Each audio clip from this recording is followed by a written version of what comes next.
We are back again with them Hollywood trades, and I am on Bitcoin.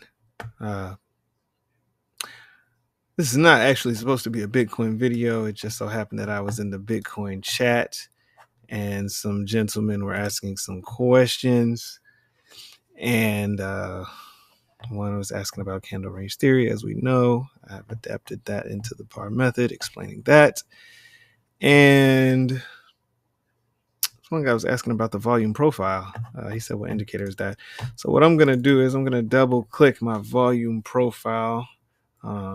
This is the pinned version, or the static version, I believe. I forgot exactly what it's called, because you do have one that you can actually set on the actual chart between candles. But this one is just the one on the side to get everything in the previous range up to a certain candle. So what I did was I have a few settings on this. I have a few settings on this. This one here is a little different. It'll tell you the volume per price level, either to either side. So whether it's bearish or bullish.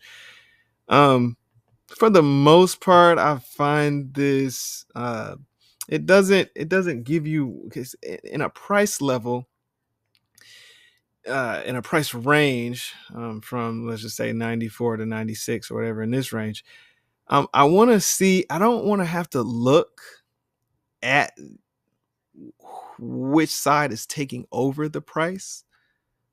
When I look to the right, what I want to see is I want to see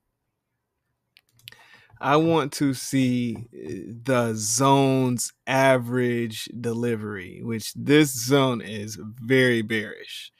It's just fully taken over by bearish liquidity in this zone.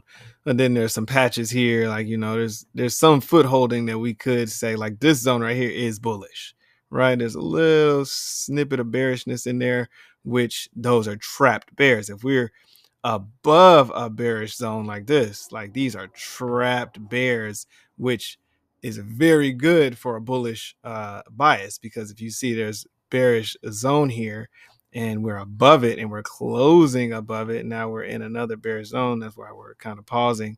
But then if we can get more foot holding, right, there's a bearish zone trapped by a bullish zone, or it's covered up, then there's more, and it goes back and forth, right? And then there's a super bearish zone here. We can expect a nice consolidation up in here, and then eventually, a lot of this will turn more bullish, and then, so on and so forth. So that's why I have it set like this.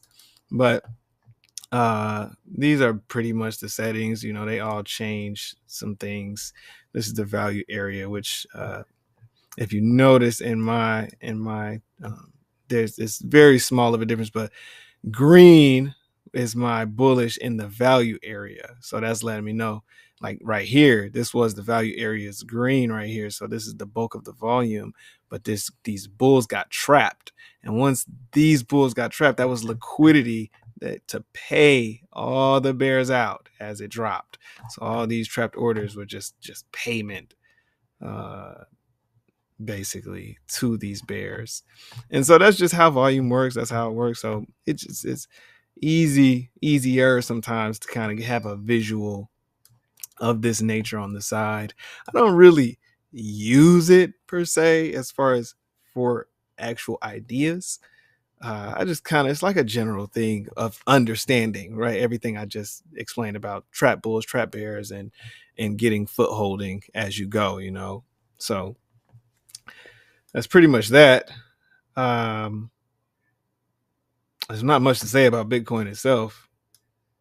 There's a bearish imbalance here that we need to at least close over the halfway mark or over the hole and retake control of these levels. As we know in the bar method, any level that you close over, you have control of that level within a certain, obviously, distance away. But the more recent the level, the stronger it will be when you close over. For instance, the only levels we closed over so far. Sorry about that, guys.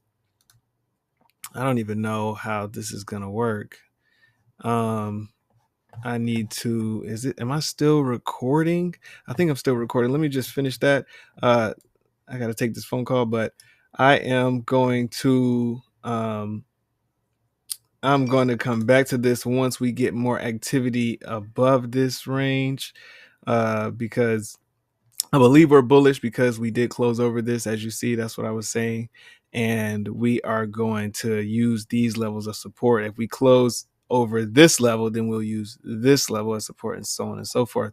And that'll just keep you on side, like I always say. So I'm going to leave that one right there. And hopefully it got my audio.